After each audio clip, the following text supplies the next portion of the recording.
ዘን አይ ለፍት ጋይስ ቦታውን ማለት ነው ለቅቄ ወጣሁ።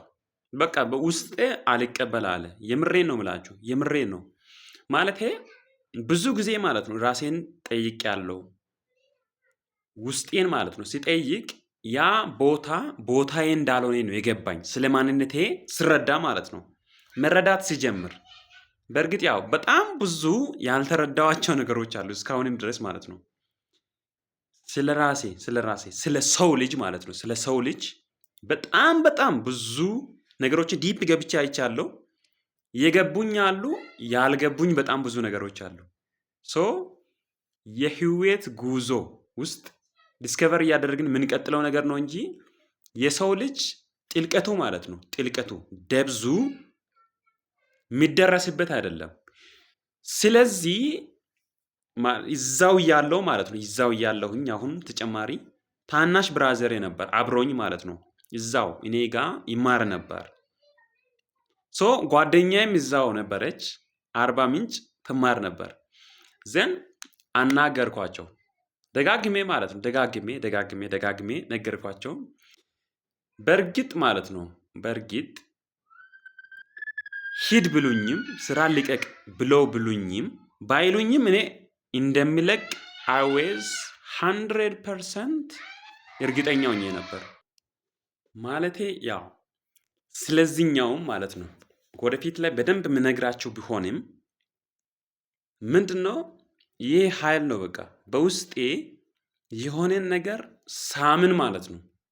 በውስጤ ያለውን ቦታ ማግኘት ስጀምር እዛ ቦታ መቆየት እንዳለብኝ ነው የገባኝ። ዘን ለቀቄ ወጣው። ከወጣውኝ በኋላ ደግሞ ከቆይታ በኋላ ነው ነገሩን የገባኝ። ነገሩ በትንሹ ማለት ነው የመጣልኝ እና ከጊዜያት በኋላ ነው ነገሩ የገባኝ ማለት ነው። ዘን ሁለት ሀሳብ ነው መጣልኝ። የመጀመሪያው እኔ ተቀጥሬ እየሰራሁኝ ነበር።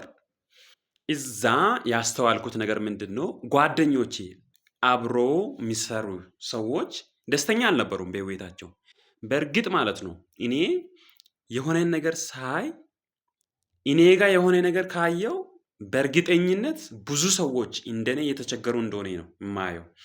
ሶ እኔ ከዛ ችግር የራሴን ማውጣት ከቻልኩኝ እነኝን ሰዎችን ማውጣት እችላለሁ የሚል ሀሳብ ነው የመጀመሪያው ማለት ነው። ይህ ማለት ምን ማለት ነው?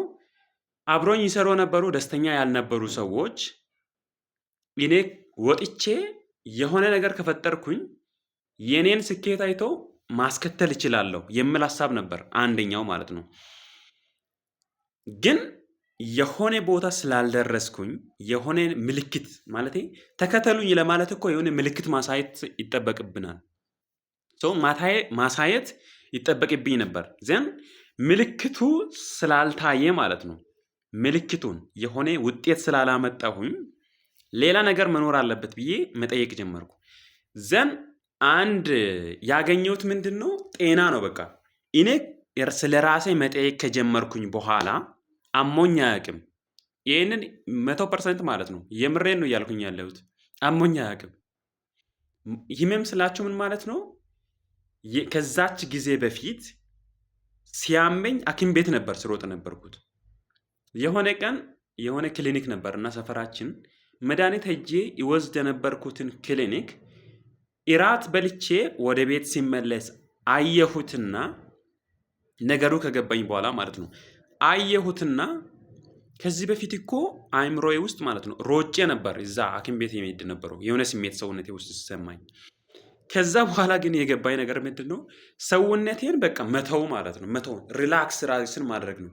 ራሳችንን በነገራችን ላይ ሪላክስ እናደርግ በውስጣችን ወደ ጤንነት መመለስ የሚችል ኃይል አለ። በሁላችንም ውስጥ ነው ይህ ኃይል ያለው። በሁላችንም ውስጥ ብዬ ስል ደግሞ በሁሉም ነገር መሰረት ላይ ሆኖ የሚሰራ ኃይል አለ ነው እያልኩኝ ያለሁት። ሶ ስለ ራሴ መረዳት ሲጀምር የገባኝ አንድ በተግባር ማለት ነው። በተግባር የማውቀው ነገር ጤና ስለሆነ ስለ ጤና ነው ማስተማር ያለብኝ ማለት ነው። በተግባር የማውቀው ነገር ስለሆነ ማለት ነው። ሶ ሰዎች ፊቴን አይተው የሚረዱት ነገር ጤና ነው። ሶዋት ስለ ጤና ነው ማጥናት የጀመርኩት። መጽሐፍቶችን አውርጄ ዘን ሰዎችን ሪች አውት አደርጋቸዋለሁ ማለት ነው ሶሻል ሚዲያ ላይ። ዘን አንዳንድ የገቡኝ ነገሮች ምንድን ነው ጤና ላይ ማለት ነው። ጤና ላይ ሐኪም ቤት ሄደው ከሰዎች ከታመሙ በኋላ ሐኪም ቤት ይሄዱና መድኃኒት ይወስዳሉ። ዘን ገብተው ከተሻላቸው በኋላ ወደ ቤታቸው ተመልሶ ከተሻላቸው በኋላ ህመሙ ተመልሶ ይመጣባቸዋል። ለምን? ይችን ጥያቄን መመለስ ነው ዋነኛው ማለት ነው።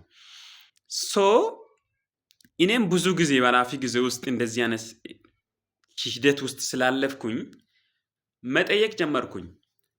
ምንድን ነው አንድ የሚጠይቃቸው ጥያቄ ምንድን ነው? የማገኛቸውን ሰዎች የሚጠይቃቸው ጥያቄ ምንድን ነው? በህይወትህ ወይም በህይወትሽ በጣም የሚያስጨንቅሽ ነገር ምንድን ነው ብዬ ነው የሚጠይቀው። ዘን ብዙ ጊዜ ማለት ነው በቀጥታ መንስኤውን የሚነግሩ ሰዎች አሉ፣ የሚያውቁ ማለት ነው። እንዴት ከዛ ነገር ነፃ መሆን እንዳለባቸው ማያውቁ ግን መንስኤውን የሚያውቁ ሰዎች አሉ። መንስኤውንም ማያውቁ ሰዎች አሉ። ሁለት አይነት ሰዎች አሉ። እዚህ ደግሞ መንስኤውን የሚያውቁ ሰዎች አሉ። የህመሙን ያስከሰተውን መንስኤውን የሚያውቁ አሉ። መንስኤውን ደግሞ ማያውቁ ህመሙን ብቻ የሚያዩ ሰዎች አሉ። እኔ እንደነበርኩ አይነት ሰዎች ማለት ነው። እኔም እንደዚህኛ ሰዎች ነበርኩኝ። ዘን ምንድን ነው የአብዛኛው ህመም ማለት ነው የአብዛኛው ህመም መንስኤው መጥፎ ስሜት ሰውነታችን ውስጥ ሲጠራቀም የሚፈጠር ሰውነታችን ላይ የሚገለጥ ነገር ነው፣ በሽታ ማለት ነው። የአብዛኛው ሰው ህመም መንስኤው መጥፎ ስሜት ነው ሰውነታችን ውስጥ ማለት ነው። በህይወታችን ውስጥ ስለ በኃላፊ ጊዜ ውስጥ የተከሰተ የሆነ ነገር አለ፣ መጥፎ ክስተት ማለት ነው።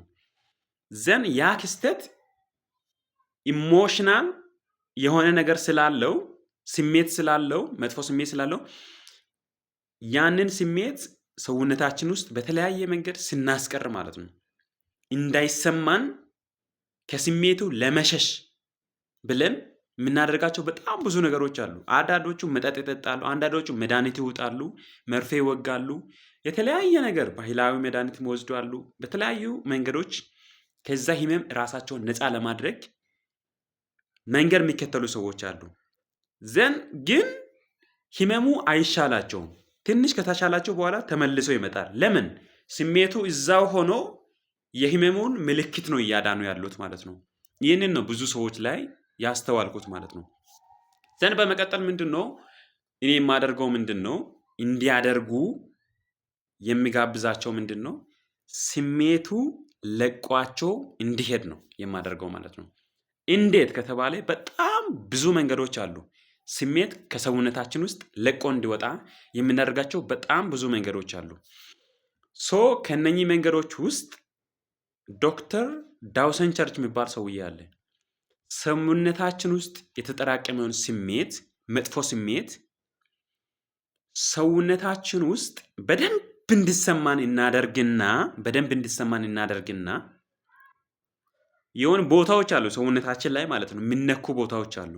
እነኚህን ቦታዎች እየነካን ስሜቱ በደንብ እንዲሰማን እናደርግና በደንብ ትንፋሽ እየወሰድን ስንል መጀመሪያ የተጠራቀመው መጥፎ ስሜት ይለቀናል። ከዛን ሰውነታችን ከህመም ነፃ ይሆናል ማለት ነው።